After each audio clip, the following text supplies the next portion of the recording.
Ancient Greece was not a unified country, but a collection of hundreds of independent city-states.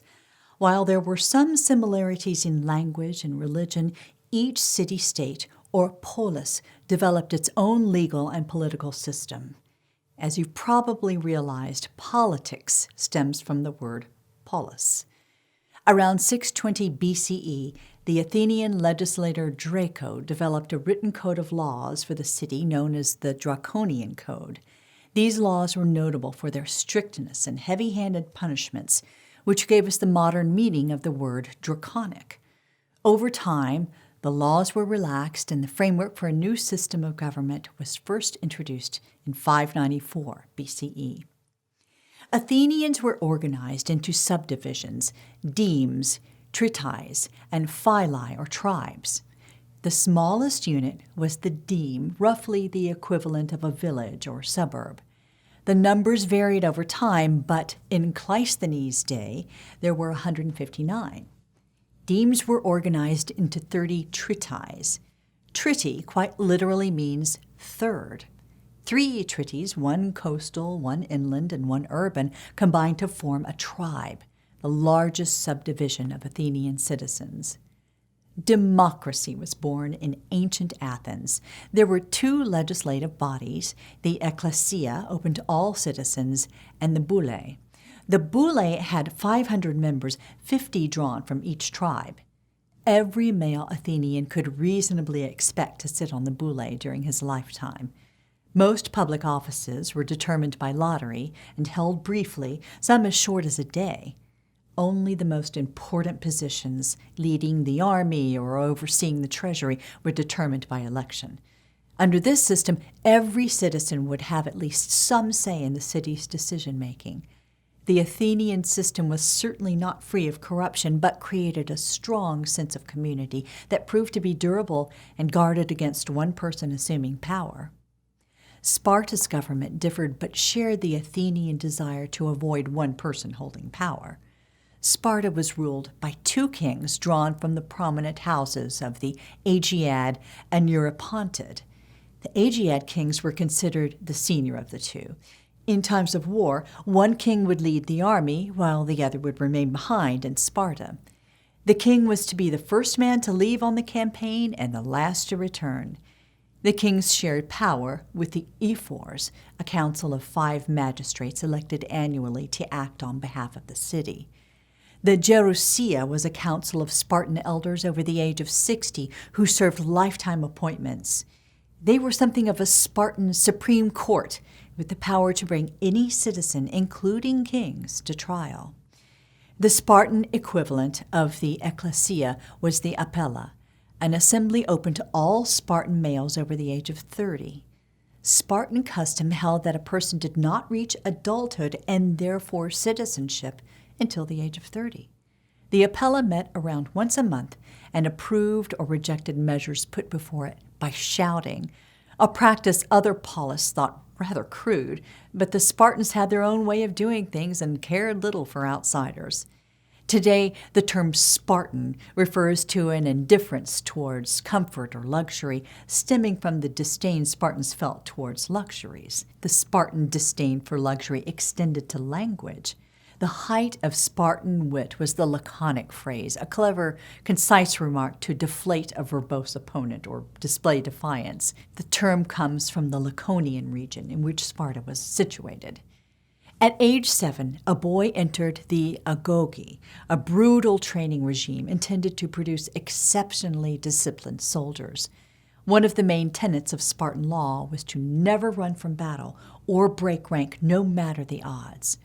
The first stage of the Agogi lasted until age 12. Boys were denied even the slightest comfort. No shoes and a single cloak was the only clothing provided all year.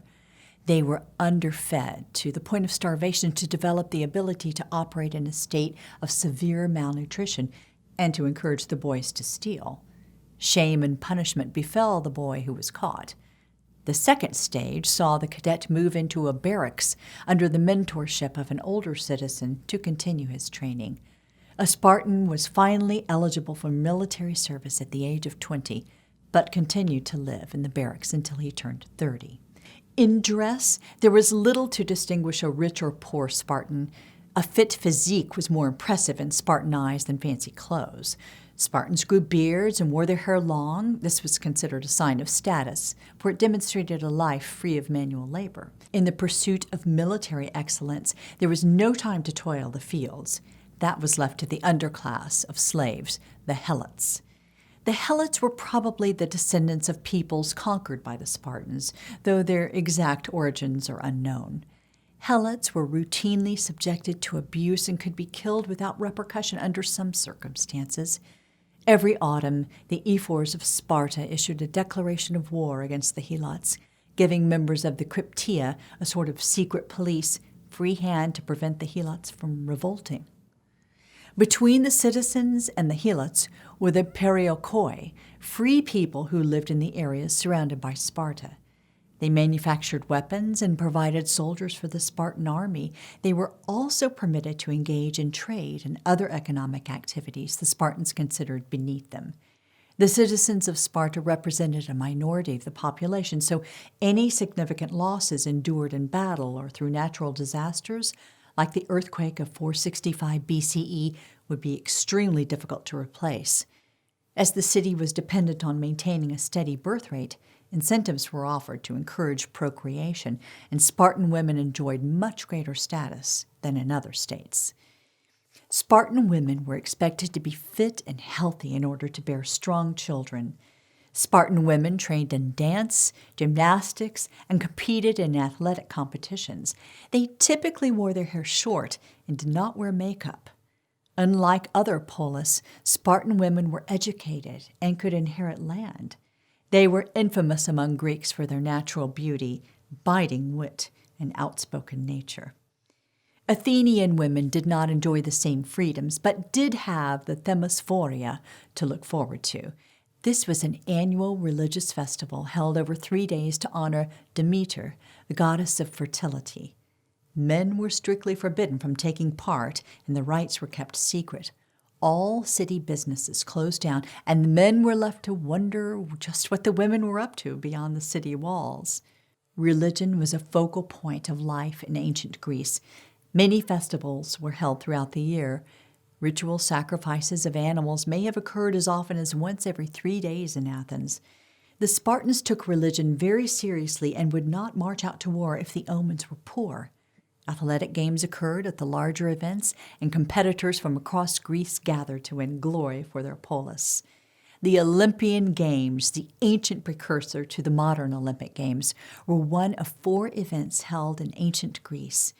In Athens, the great Panathenaea was held every 4 years in honor of Athena Polias, the patron goddess of the city.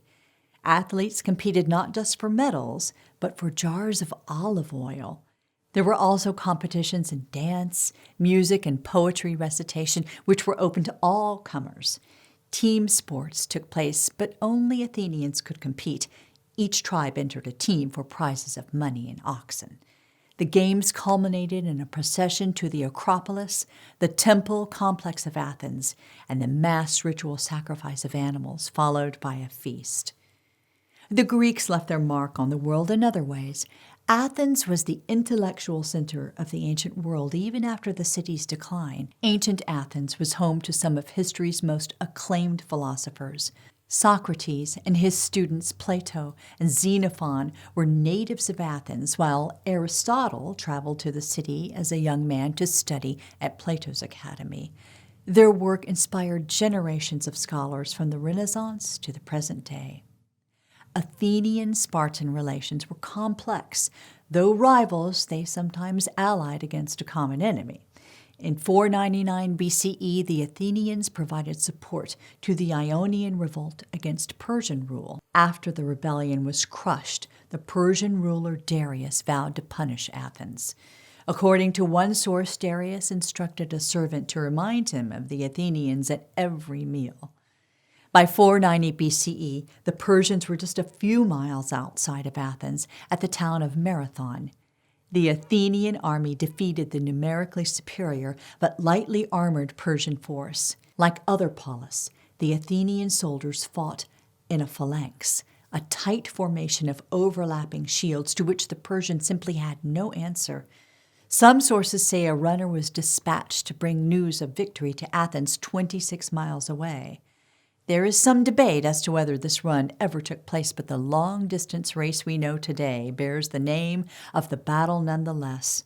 The Spartans had pledged support, but arrived too late to take part in the battle.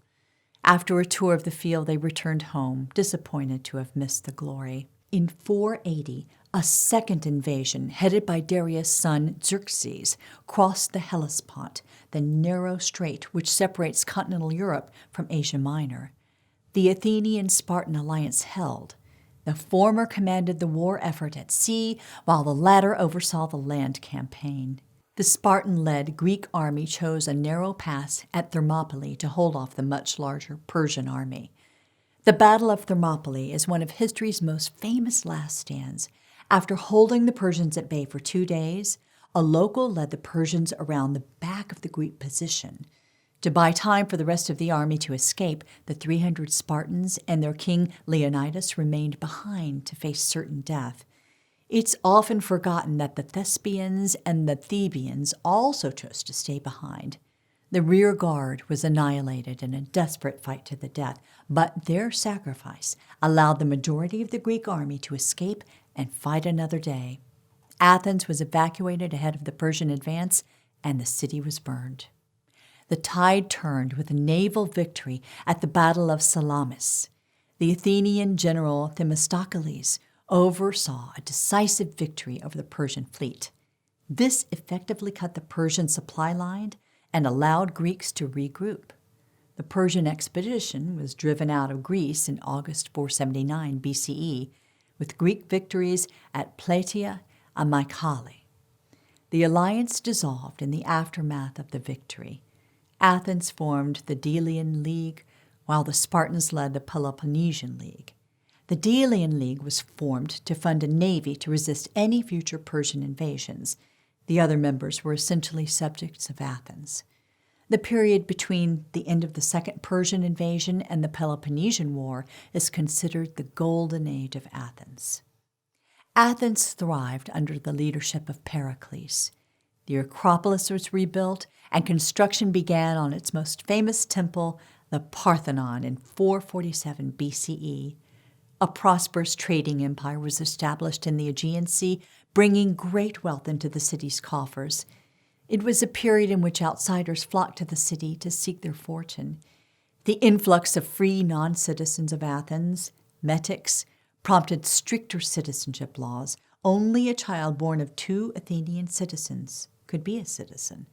Pericles himself had to secure special dispensation to allow his son by an Ionian woman to be recognized as a citizen. The good times were not to last. A dispute between members of the Delian and Peloponnesian leagues escalated into a full-blown conflict. The Athenian strategy was to avoid fighting the Spartans on land, taking refuge behind the city's walls, and to win the war at sea. Unfortunately for Athens, having so many citizens in the city at once saw a devastating plague break out in 430 BCE, which Pericles did not survive. The war dragged on until 404 BCE, when the exhausted Athenians sued for peace. Sparta's mastery over Greece did not last. The Spartan army was shattered by elite Theban shock troops, the Sacred Band, at the Battle of Leuctra in 375 BCE. The rise of Thebes saw Athens and Sparta ally once more. A combined Athenian-Spartan army lost a bloody battle with the Thebans in 362 BCE. Heavy losses forced an uneasy peace which paved the way for the nearby kingdom of Macedonia to establish hegemony over Greece. Philip II established the League of Corinth in the winter of 338, bringing the Greek cities under Macedonian dominance. The one holdout was Sparta, who refused to join, prompting Philip to send a warning to Sparta, which roughly translated to, "If I enter your city, I will destroy you all."